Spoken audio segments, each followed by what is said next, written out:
10.10.99. Jadi di sini saya akan menjelaskan tentang memahami kontainer dan Docker. Lanjut ke tujuan presentasi. Tujuan dasarnya yaitu memahami konsep dasar kontainer, mengenal Docker sebagai platform kontainerisasi, mempelajari komponen Docker, memahami cara kerja Docker dalam siklus pengembangan aplikasi, melihat manfaat penerapan Docker sebagai skenario. Lanjut ke aplikasi kontainer. Kontainer adalah unit perangkat lunak standar mengumpulkan kode aplikasi dan semua dependensinya sehingga aplikasi dapat berjalan dengan lancar, dengan cepat dan andal dari satu lingkungan ke komunikasi ke lingkungan lainnya. Kontainer mengisolasi aplikasi dari lingkungan tempat ia berjalan, memastikan konsentrasi dimanapun aplikasi tersebut digunakan. Analog sederhananya yaitu bayangkan kontainer pengirim atau shipping kontainer. Fisik kontainer ini memiliki ukuran standar dan dapat mengangkut berbagai jenis barang aplikasi tanpa peduli isinya. Kontainer dapat dimuat di kapal, kereta api, truk, atau berbagai lingkungan komputasi tanpa perlu penyesuaian khusus untuk setiap jenis barang dan moda transportasi. Selanjutnya ada mengapa kontainer. Sebelum kontainer, pengembangan sering menghadapi masalah berjalan di mesin saya. Aplikasi yang berfungsi di lingkungan pengembangan bisa saja gagal di lingkungan pengujian atau produksi karena perbedaan konfigurasi, dependensi, atau sistem operasi. Kontainer mengatasi masalahnya dengan menyediakan lingkungan yang terisolasi dan konsisten. Itu masalahnya yang dipecahkan dapat berjalan di mesin saya, tapi tidak di mesin Anda. Konsistensinya di lingkungan pengembangan, pengujian, dan produksi. Yang kedua, konflik dependensi. Berbagai aplikasi membutuhkan versi stok yang berbeda.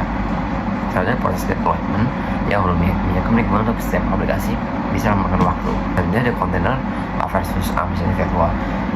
Di balik kontainer maupun mesin virtual menyediakan isolasi dan kemampuan untuk menjalankan beberapa lingkungan terisolasi.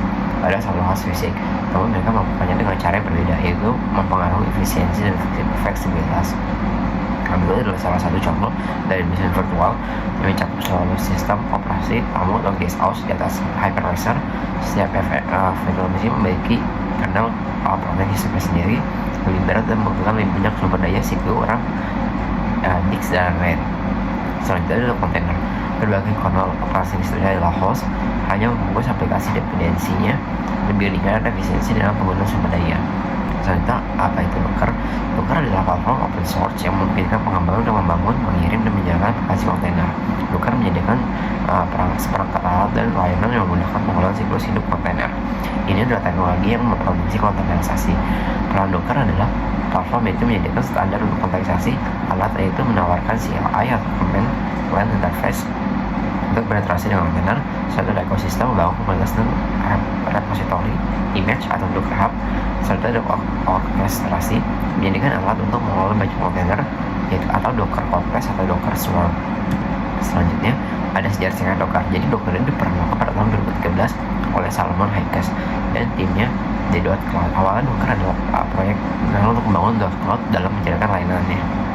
Namun, potensi teknologi kontainerisasi yang mudah digunakan ini segera dikenali, dan Docker dengan cepat menjadi fenomena di dunia teknologi. Itu ada momen dari Docker, sejarah Docker. Yang pertama, di 2013, Docker diluncurkan sebagai proyek open source. Dari 2014 sampai 2015, adopsi masal dimulai, didorong oleh kemudahan pengguna dan manfaat yang jelas. Yang sekarang yaitu menjadi standar de facto untuk kontainerisasi dan integrasi luas di alam CI/CD, platform cloud, dan orkestrator kontainer seperti Kubernetes. Selanjutnya itu ada komponen utama Docker atau Docker Engine. Docker Engine adalah inti dari platform Docker. Ini aplikasi client server dari beberapa komponen utama yang bekerja sama membangun, menjalankan, dan mengelola kontainer. Komponen Docker Engine yaitu Docker daemon, server Docker yang berjalan latar belakang pada mesin host. Ada Docker CLI, yaitu alat garis perintah yang digunakan untuk berinteraksi dengan Docker daemon. Ada contoh dari Docker Engine yaitu untuk membangun image, menjalankan kontainer, mengolah volume, dan menjalankan Docker. Selanjutnya contoh dari Docker CLI itu contohnya Docker Run, Docker Build, dan Docker PS.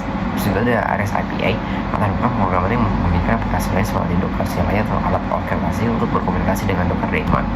Selanjutnya itu ada model utama itu Docker File. Docker File adalah script bagian teks yang berisi serangkaian instruksi untuk membangun Docker image. Setiap instruksi dalam Docker File membuat lapisan layer di dalam image. Docker File memastikan bahwa proses pembangunan image dapat reproduksi dan otomatis. Tujuan Docker File ini adalah tujuannya membangun image langkah manual yang melakukan kesalahan reproduksi. Masukan image yang dapat dibangun mana saja, seperti kontrol Docker File dapat disimpan setiap kontrol filenya, misalnya get bersama kode aplikasi. contoh instruksi itu ada from, ada jadi ada copy, ada run, expose, cmd, dan enter point. Selanjutnya Docker image. Docker image adalah template paralel yang berisi semua yang dibutuhkan aplikasi untuk berjalan termasuk code, runtime, pustaka, variable endpoint, dan file konfigurasi. Image tercetak diri digunakan untuk membuat kontainer. Karakteristik Docker image yaitu dari tahunnya setelah dibangun, image dapat diubah berbasis lapisan, yaitu image dari lapisan-lapisan yang dapat di-cache dan digunakan kembali, membuat pembangunan image lebih cepat dan efisien. Ada portable, dapat diberikan dijalankan dimanapun. Ada versi image yang dapat diberi like versi, misalnya MyApp 1.0 dan MyApp Labs. Selanjutnya ada gambar utama Docker container. Container adalah intensi yang dapat dijalankan dari Docker image. Container adalah lingkungan yang terisolasi dan portable tempat aplikasi yang dapat berjalan. Ini adalah unit runtime dari aplikasi yang telah dikemas. Karakteristik Docker container itu ada runnable instance, yaitu container adalah image yang sedang berjalan, ada terisolasi. Setiap container memiliki sistem file proses jaringannya sendiri dan permanen sementara. Secara default perubahan dilakukan dalam container tidak akan bertahan jika container dihapus. Ada ringan, yaitu berbagai kanal operasi sistem host sehingga lebih efisien daripada virtual machine. Selanjutnya ada Docker Register atau Docker Hub. Docker Register adalah sekarang aksesoris untuk menyimpan dan mendistribusikan Docker image. Ini adalah tempat di mana Anda dapat mengunggah atau push image yang telah dibuat atau mengunduh image yang dibuat oleh orang lain. Beberapa ada register public default yang dikelola oleh Docker. Fungsi Docker Register yaitu ada penyimpanan image, menyimpan Docker image secara terpusat, ada distribusi image yang merupakan pengguna untuk berbagai pengunduh image, ada kontrol akses yaitu mendukung repository public dan private, ada versi image mendukung penampilan versi atau tag untuk image. Ada contoh Docker Hub berisi ribuan image, ini misalnya ada Ubuntu, Nginx, dan MySQL, dan image dari komunitas. Selanjutnya ada membangun Docker image. Bangun Docker image menggunakan penggunaan Docker file dan perintah Docker build. Prosesnya akan membaca instruksi di Docker file langkah demi langkah untuk membuat image yang diinginkan. Langkah dasarnya yaitu ada buat Docker file, tulis instruksi di file bernama Docker file tanpa ekstensi. Selanjutnya siapkan konteks build. Pastikan semua file yang dibutuhkan oleh Docker file, misalnya kode aplikasi, berada di direktori yang sama atau subdirektori. Yang ketiga ada jalankan perintah build, yaitu Docker build pakai nama image tag untuk memberi nama dan tag pada image, misalnya MyApp jadi kedua seperti kalau terus ada menunjukkan konteks build atau direktori saat ini. Selanjutnya ada praktik terbaik Docker file. Bangun Docker file yang efisiensi penting untuk menjaga ukuran image tetap kecil, mencepat waktu, dan meningkatkan keamanan. Praktik terbaiknya itu saya akan jelaskan 3. Gunakan image dasar yang kecil, pilih image dasar yang minimalis, manfaatkan cache build, gunakan instruksi yang paling jarang berubah dan yang paling sering berubah. Yang ketiga ada gabungkan perintah beberapa perintah menggunakan double down untuk mengurangi jumlah lapisan dan lain-lain. Itu seperti ada hapus file, gunakan multi-change build, ada jangan simpan kredensial sensitif. Selanjutnya mengelola Docker image. Setelah membangun atau mengelola Docker image, Anda perlu mengolahnya seperti melihat daftar image yang tersedia, menghapus image yang tidak diperlukan atau membeli tag baru. Di sini ada beberapa perintah penting.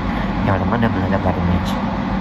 Anda bisa melihatnya beberapa 3 gambar, yaitu ada melihat daftar image, menghapus image, terus gunakan fatal force untuk menghapus image yang sedang digunakan. Container memberi tag image ada berguna untuk memberi nama yang lebih deskriptif atau menyimpan image untuk di-push ke register.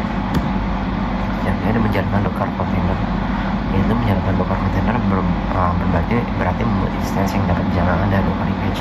Ini adalah langkah di mana aplikasi Anda hidup dalam lingkungan kontainer yang terasasi.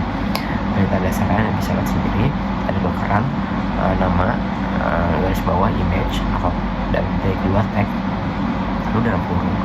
Opsi penting yaitu ada detection mode menjalankan kontainer. Di latar belakang ada house dalam kurung house port, titik 2 dalam kurung kontainer, garis bawah port dalam kurung melakukan pemetaan port dari host kontainer memberikan akses luar kontainer. Contoh minister 808 dan 280 akses port kontainer melalui port 8080 house dalam kontainer, dan ada RMS secara otomatis menghapus kontainer setelah berhenti.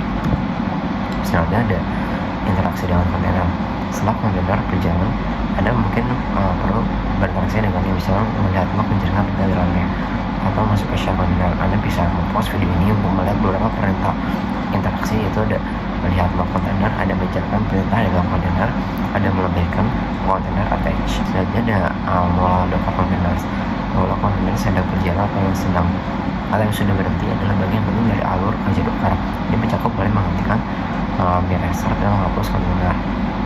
Sama seperti yang sebelumnya, di sini ada perintah-perintah manajemennya, itu udah melihat kontainer yang berjalan, jelaskan kontainer, itu masukkan berhenti, menghentikan kontainer, memulai kontainer yang berhenti, restart kontainer, menghapus kontainer. Selanjutnya volume docker, presentasi data. Secara default, data di dalam kontainer bersifat temporal, artinya data akan hilang jika kontainer dihapus. Docker volume disediakan untuk menyimpan data secara persisten di luar siklus hidup kontainer. Mengapa perlu volume? Itu ada presentasi data, ada berbagi data, ada penggunaan data dan aplikasi. Contoh jenis volume. Jadi semuanya itu ada bin bounce, ada volumes, dan TMPVS bounce. Contoh jaringan Docker. Docker menyediakan berbagai opsi jaringan untuk memungkinkan kontainer berkomunikasi satu sama lain dengan dunia luar, dan konsep jaringan Docker sangat penting untuk membangun aplikasi melalui kontainer. Ada pada jaringan umum, yaitu ada bridge default, kontainer terhubung ke jaringan bridge internal Docker. Kontainer dapat berkomunikasi satu sama lain berdasarkan nama kontainer atau IP, dan dapat diakses dari host melalui port mapping. Ada host kontainer menggunakan stok jaringan host secara langsung, tidak ada jaringan. Ada node kontainer tidak memiliki antarmuka jaringan. Ada overlay atau untuk swarm digunakan untuk jaringan antara host di Docker Swarm. Selanjutnya komunikasi antar kontainer dalam jaringan bridge yang sama dapat berkomunikasi menggunakan nama kontainer sebagai hostname. Selanjutnya Docker Compass, yaitu Docker Compass adalah alat untuk mendefinisikan dan menjalankan aplikasi kontainer Docker. Anda menggunakan file YAML untuk konfigurasi aplikasi Anda, dan kemudian dengan contoh perintah Anda dapat membuat mulai semua layanan dari konfigurasi tersebut. Manfaatnya yaitu ada definisi aplikasi yang mudah, ada pengembangan lokal yang konsisten, ada deployment sederhana, ada manajemen dependensi. Selanjutnya Docker Swarm. Docker Swarm adalah alat orkestrasi kontainer bawah Docker yang mengubah sekelompok mesin Docker menjadi klaster network tunggal. Ini memungkinkan Anda untuk menyebarkan dan mengolah aplikasi multi kontainer dalam skala besar. Fitur dasar Docker Swarm itu ada manajemen cluster, persekalahan otomatis, ada load balancing, ada self healing, ada service discovery. Catatan, meskipun kuat, Docker Swarm seringkali dianggap sederhana dibandingkan Kubernetes untuk penggunaan tertentu. Selanjutnya ada keamanan Docker. Keamanan adalah aspek krusial dalam penggunaan Docker, meskipun kontainer menawarkan isolasi dan beberapa peraturan lain dan membangun keamanan yang perlu diterapkan untuk melindungi aplikasi lain dan infrastruktur Anda. Yang ada itu ada prinsip dasar keamanan Docker. Yang pertama itu ada minimalisasi image, ada update image, ada jalankan kontainer dalam angka minimal, ada manajemen rahasia, ada batasi akses jaringan, ada PPR Docker Engine, sertifikasi dan menggunakan Docker. Jadi Docker telah mengintegrasi banyak aspek dalam pembangunan operasi perangkat. Berikut adalah beberapa seri kasus dalam penerapan umum Docker. Yang pertama CI/CD, ada continuous integration atau continuous deployment, itu memastikan build dan testing konsisten di seluruh pipeline CI/CD. Mempercepat proses deployment dengan mengemas aplikasi dalam kontainer yang siap dijalankan. Yang kedua adalah selectors microservice. Setiap microservice dapat deploy sebagai kontainer bisa memungkinkan pengembangan dan deployment independen, memudahkan persekalahan individu microservice. Jadi pengembangan dapat dijalankan di ruang produksi secara lokal dengan mudah. Hanya masalah berjalan di mesin saya di tim pengembangan. Saya ambil hosting aplikasi. Penyebaran aplikasi ke cloud atau server on-premise dengan konsistensi tinggi memudahkan migrasi antar penyedia cloud. Kesimpulannya, Docker telah menjadi solusi utama dalam dunia pengembangan perangkat lunak modern berkat kemampuan dalam mengelola kontainer. Kontainer memungkinkan aplikasi dan semua dependensi dikemas dalam satu dengan konsisten, menjamin portabilitas antar sistem.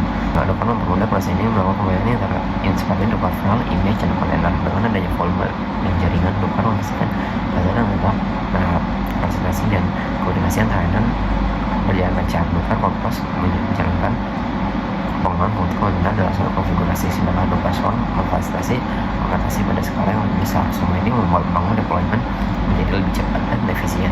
Selain itu, Docker sangat mendukung praktik DevOps dan CI/CD. Meskipun demikian, perhatian terhadap aspek keamanan tetap penting. dalam implementasinya secara keseluruhan, Docker memberikan fondasi kuat untuk sistemnya fleksibel, ringan, dan andal.